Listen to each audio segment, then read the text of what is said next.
Hello and welcome everyone, I am Madals and welcome to another StarCraft 2 cast. It's Heart of the Swarm. Let me introduce these two players. They're both top Grandmasters and therefore this game should be swish. So, in the top right position as the red Protoss we do have Kyo. And in the lower left position as the blue Protoss we do have areaKitty. These two have both released replay packs. They are both awesome and they both have some really innovative play and just general coolness. So PvP is really centered around, at least in my opinion now, the Mothership Core. You can be more aggressive, you can hold pushes better with Photon Overcharge, you've got mass recall, air is really quite powerful as well, Void Ray play is awesome. Like seriously, Void Ray play can be absolutely epic, especially something like 3-gate Stargate with a couple of voids. Prismatic alignment so good against Stalkers, and just generally you can have some very fun times. You can also make some pushes with the Mothership Core that seem absolutely imber. Time Warp as well is something that is very underrated because you can stop your opponent retreating very effectively and get just one or two more Stalkers, which may not sound like much, but if you're producing off of one base, one or two Stalkers can be the difference between life and death. So definitely something we need to keep an eye out for. Remember everyone, I haven't blurbed this in the middle of a cast for a while, but if you do like my cast, make sure you do subscribe and of course like the video and leave a cool comment because it just helps more people see them. And well, I get games up every single day and I have done for about the last 14 months and I'm getting loads of stuff coming up, so that's always really excited, and it's just cool to get the support from all of you who watch. And if you are a Twitterer, then you can check me out on Twitter. It is of course @MadalsSC2. So double gas opening from both players at the moment. The only difference being is this gas was slightly later than the first gas for Kyo. We also see 2 and 2 as opposed to 3 and 3.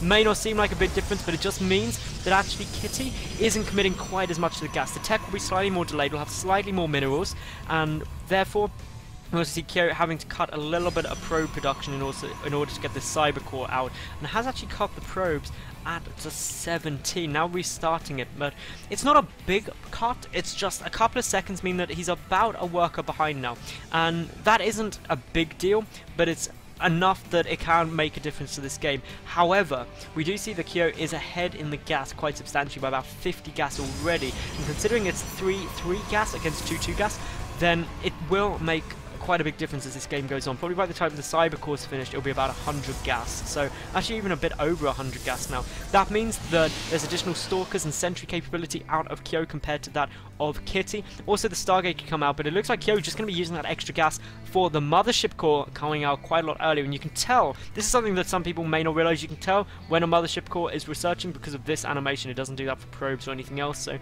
you know when that's coming down. Meanwhile, Kyo getting the Stargate. For Kitty, no sign of tech as of yet, just getting up a second gateway. That just means a few more gateway-based army, a slightly large gateway-based army will be coming down. Meanwhile, Kyo, he's going to have the tech on his side. He could go for anything from oracles to void rays, just generally Phoenix harassment is also pretty strong still. So Kitty getting down the Twilight Council, going to be going for probably a blink style play. It's still a staple of PvP, but chrono boosting down everything. Look at these chrono boosts. Still stayed on 2 harvesters on the gas the entire game. That makes a big difference to what you can achieve and what you can do. It's enough to produce 2 Stalkers at a time. Also, blink will get started the second this Twilight Council is done. There we go.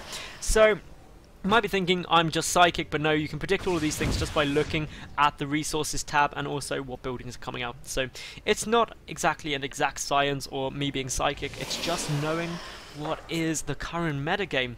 And the exciting thing about Heart of the Swarm for me is there isn't really just one metagame. In Wings of Liberty, for example, PvP is all about the Blink Stalkers. It's pretty much the staple of it. Yes, there are other builds. You can get things like the robotics, the 3-gate robo with an immortal.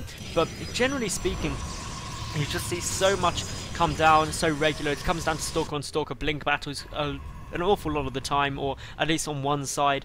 And therefore, I love just seeing this where we get interesting builds, we get the Mothership Core really changing the dynamic. But what's really quite interesting is that Kitty skipped the Mothership Core completely, hasn't got one down, instead going for the robotic facility, 2 additional gateways. With Blink coming up, he could go for a Blink Ob style play, he could also go for... Well, he could get a wall prism out, hypothetically, but we will wait to see. Nope, the Observer coming out, so Blink Ops is on its way down, and I'm surprised we're seeing Blink Ops, actually, because a lot of people just go use the Mothership Core, but the Phoenix coming in now, doing a nice little bit of damage. Don't get that many kills between them. They get 1 and 1, so 2 workers were taken down, then the Stalkers push it back, but more important for Kyo, is he saw everything. He saw the Twilight Council researching, he saw the robotics facility, he saw the 4 gates, knows it's a 1-base play, therefore he chucked down 2 additional gateways of his own. He's just getting a Void Ray out. That's going to help massively dealing with this force, but the Stalkers are already on their way over. The Observer is just floating its way across the map, going to be granting that vision,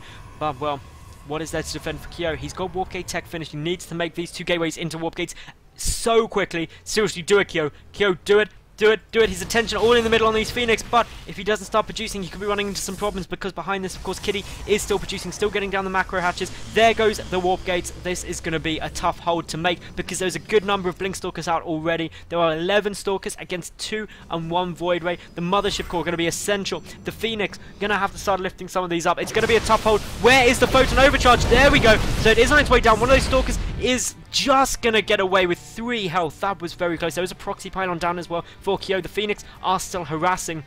Managed to have killed 4 workers so far, but for the moment, Kitty just pulling back, waiting for Photon Overcharge to finish. Gonna try and snipe off that single Cyber Core, but if he can blink back, that should be absolutely fine. The Cyber Core taking a lot of damage. The Void Ray trying to do as much as it can, and the second Void Ray now popping may actually tip this into Kyo's favor, and the Stalkers are starting to die. Kyo is gonna be able to hold this. He's got a commanding supply lead at the moment, with the Phoenix still coming in, still harassing, with only the single Stalker there to defend them. The Phoenix could probably just go straight forward, to be honest, and that is exactly what they are going to do. And with that, any form of defense is going to be gone. So many probes could die here, but for the time being, we see the Kyo just keeping his attention over this side. Kitty still trying to apply the pressure. Kyo, though, with his 3rd Void Ray about to pop out, will be in a very nice spot. The Phoenix unfortunately don't have the energy to lift up any more probes, but have killed 6 now compared to the 2. That takes the worker count 25 to 22. But in Kitty's favour, so better production there.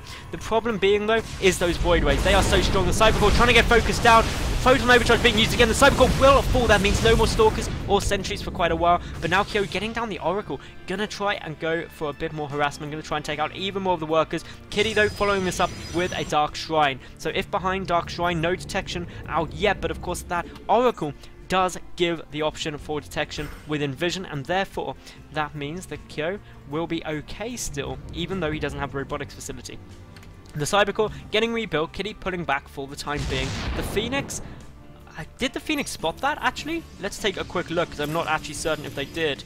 Yeah, they did. That's why it got cancelled, instead going up for his own Stargate. And this may cause an overreaction out of Kyo if he thinks DTs are going to be on their way. He's already getting that Oracle out as a preparation for it. Did he cancel it? No, the Oracle is out. Where is that Oracle floating about? There we go. So, yep, 1 Oracle. The Phoenix going to keep trying to harass. Kitty expanding behind this. But with the Phoenix coming back in, they're going to try and get a quick look. Did they manage to see that it was cancelled? Not yet, but they are going to come around this side. They will see that the Dark Shrine has stopped, and therefore that means Kyo is probably wondering, well, if you cancelled that, what did you get instead? One of the Phoenix dying for that is most certainly worthwhile. Kyo starting up more Void Ray production. Where is that single Oracle? I know it was around here somewhere. There we go. Just following along, really just there for the Envision.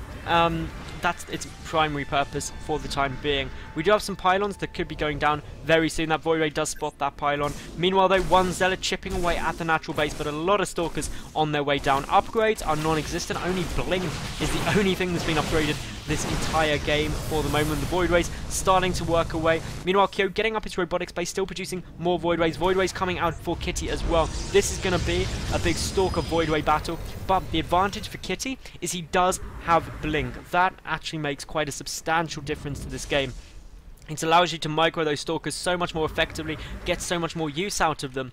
But with only 7 Stalkers against the 7 of Kyo, Kyo's army just so much bigger at the moment. 52 army supply compared to 33. That is going to make things very tough. Kyo is expanding behind this push as well, but Kitty already with the natural up and running. Photon Overcharge, not quite enough energy for that yet. Still 25 energy away. These 3 Phoenix just sitting around, can't get much more harassment. They have killed 15 workers this game though, and that has actually meant that the work count is fairly level, even though Kyo wasn't producing for quite a long period of time. So Where does this leave us now?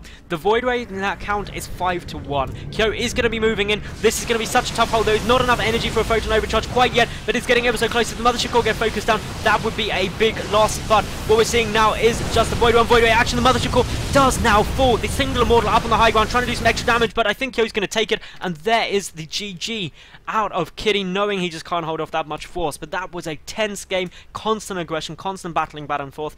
I hope you all enjoyed it. Remember, like, subscribe, comment, and I'll see each and every one of you tomorrow for some more cool StarCraft action. Bye.